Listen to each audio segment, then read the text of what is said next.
let's say we were doing geoengineering because we wanted to make the weather a little bit better. There will be monsoon failures during that period, there will be huge hurricanes. The global studies indicate there will be some impact on precipitation patterns. Might involve large-scale regional agricultural disruption lasting a number of years. Potentially 2 billion people could have their food disrupted by such interventions. That the aerosols can, at least in these model simulations or indicated by these simulations, can offset most climate change in most places most of the time for both precipitation and runoff. But it's likely to cause some damage in some places.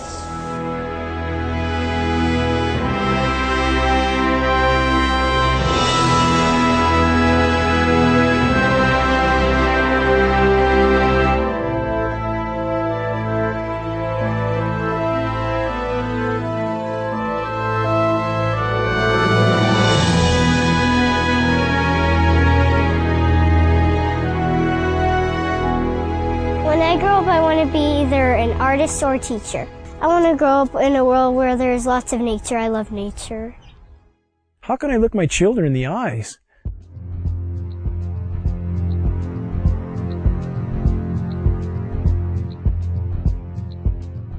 and not try to shed the light on this issue, knowing every breath they take is laden with these metals? I have been forced to conclude that there is no greater or no more immediate threat to anything that lives and breathes than the global geoengineering programs short of nuclear catastrophe. Geoengineering is defined as the artificial modification of the Earth's climate. Geoengineers are proposing spraying 10 to 20 million tons of toxic aluminum and other substances into our sky for the stated goal of cooling our planet. So let me distinguish these two different kinds of geoengineering as clearly as I can. So the first one is we call solar radiation management, and that's the idea that you could put mostly reflective particles or other means to make the Earth whiter, effectively to increase the Earth's reflectivity, reducing the amount of heat that's absorbed by the sun, and therefore exerting some overall cooling tendency on the Earth. I think, though the initial results of climate models indicate that reflection of sunlight away from the Earth can offset most climate change in most places most of the time. But it will damage some places. We've mostly thought about sulfur, and nevertheless, there might be some good reasons to think about alumina. It turns out, first of all, there's been a lot of work on the environmental consequences of alumina in the stratosphere. There's a bunch of papers going back to the 70s that look at the radiative and ozone-destroying properties of alumina in the stratosphere, and those make you think it might be useful. Do this in just a jet in a very simple way. Make high-quality alumina particles just by spraying alumina vapor out, which oxidizes. So it's certainly, in principle, possible to do that. Since we released What in the World Are They Spraying?, hundreds of people from around the world have began taking rain tests. What they're finding is what many are calling the chemtrail geoengineering footprint of aluminum, barium, and strontium. So we're finding this well-sought footprint internationally, all over the world, wherever they take samples and get a chemical analysis of rain and snow water. This is quite common.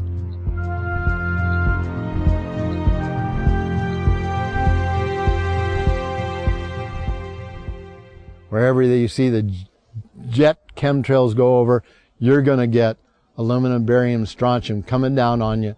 Why would we not believe it's happening when what we see in the sky matches exactly the expressed goal of numerous geoengineering patents, about 160 or more? Why would we not believe this is happening when every element showing up in the rain tests are the primary elements named in those geoengineering patents? Why would we not believe this is happening when we have escalating levels in very short time frames, as short as 5 years? We see rain levels of aluminum, for example, escalating as much as 50,000%. California air quality studies do not show these metals migrating from China. And it's of recent origin, so, this bombardment of heavy metals that's raining down on us is coming from somewhere. Why would we not believe geoengineering is occurring when the weather patterns are so altered here in exactly the manner stated by geoengineers and reports on the consequences for geoengineering, which are diminished rainfall, which are increased ozone destruction? We have a massive ozone hole in the northern hemisphere now.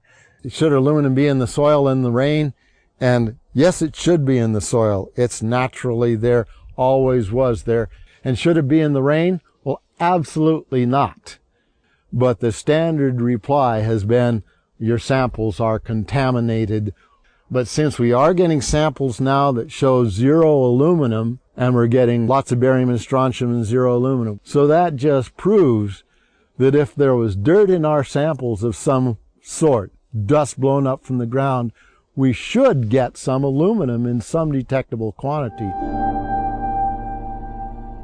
The primary ingredients in geoengineering are specifically the oxides of metals, including aluminum oxide.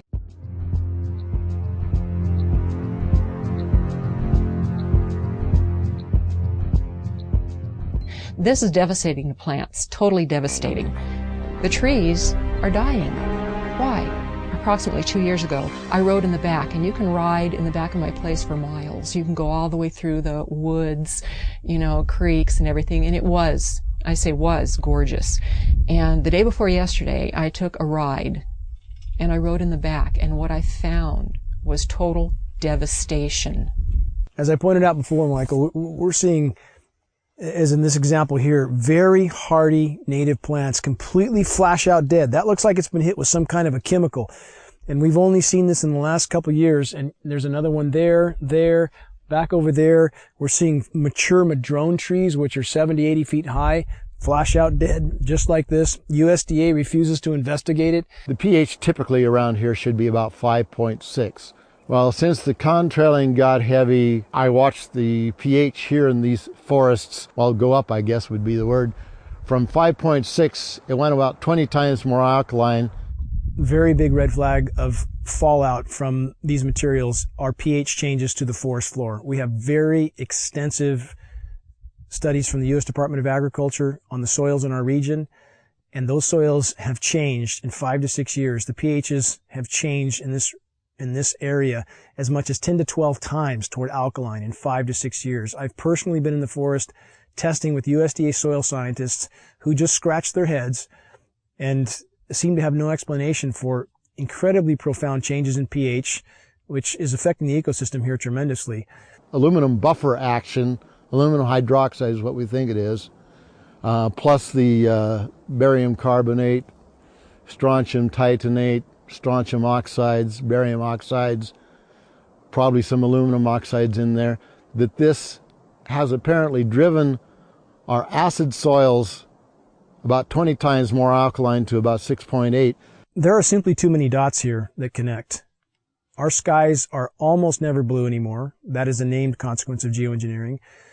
The amount of lost sunshine hitting the planet right now is beyond belief. If people look up the term global dimming, they will see that fully 20% of the sun's rays that reached the planet several decades ago are no longer reaching the planet. I mean, that's a profound change that few people even know is occurring. And you have very visible occurrences in the sky from the aircraft of very